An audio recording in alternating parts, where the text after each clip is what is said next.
ഹൈറിച്ച് തട്ടിപ്പ് കേസിൽ നിക്ഷേപകരെയും ചോദ്യം ചെയ്യും. അനധികൃതമായി പണം സമ്പാദിച്ച നിക്ഷേപകരെയാണ് ഇഡി ചോദ്യം ചെയ്യുക. നിക്ഷേപകരുടെ വിവരങ്ങൾ ഇഡി ശേഖരിച്ചിരുന്നു.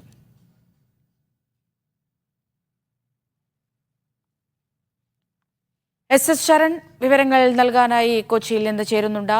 ശരൺ, ഇനി ഇഡിയുടെ തുടർ നീക്കങ്ങൾ എങ്ങനെയാണ്? ആരെയൊക്കെ ചോദ്യം ചെയ്യാനാണ് ഉദ്ദേശിക്കുന്നത്?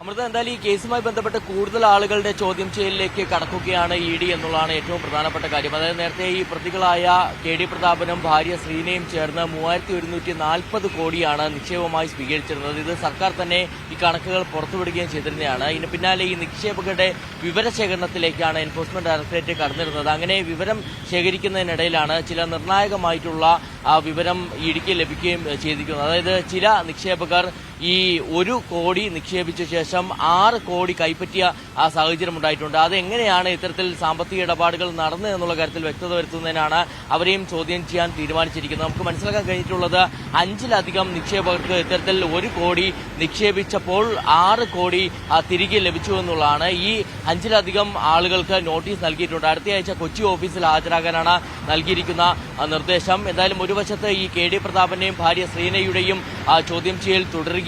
ഈ MLM സ്കീമിലേക്കുള്ള മെമ്പർഷിപ്പ് ഫീ ഇനത്തിൽ മാത്രം 1180 കോടിയുടെ തട്ടിപ്പ് നടന്നിട്ടുണ്ട്. ഒപ്പം തന്നെ ഈ ക്രിപ്റ്റോ കറൻസി വഴി പ്രതികൾ 850 കോടി സമാഹരിക്കുകയും കേരളത്തിൽ നിന്ന് തട്ടിയെടുത്ത പണത്തിന്റെ വലിയൊരു പങ്ക് ഹവാല ഇടപാട് വഴി വിദേശത്തേക്ക് കടത്തിയെന്നടക്കമുള്ള ആരോപണങ്ങളാണ് ഇഡി ഉന്നയിക്കുന്നത്. അതുകൊണ്ട് തന്നെ ഈ കണ്ടെത്തിയിരിക്കുന്ന കാര്യങ്ങൾ സാധൂകരിക്കുന്ന തെളിവുകൾ കണ്ടെത്താൻ കൂടിയുള്ള അന്വേഷണത്തിലാണ് ഇഡി ഉള്ളത്. പരമാവധി തെളിവുകൾ ശേഖരിച്ച ശേഷം ഇരുവരുടെ അറസ്റ്റ് രേഖപ്പെടുത്തുമെന്നുള്ളതാണ് ഇഡി പറയുന്നത്. ഇതിനിടയിൽ കൂടിയാണ് ഇപ്പോൾ നിക്ഷേപകരെയും ചോദ്യം ചെയ്യാൻ ഇഡി തീരുമാനിച്ചിരിക്കുന്നത്. ശരി, എസ് ശരണാണ് വിവരങ്ങൾ നൽകിയത്. കൊച്ചി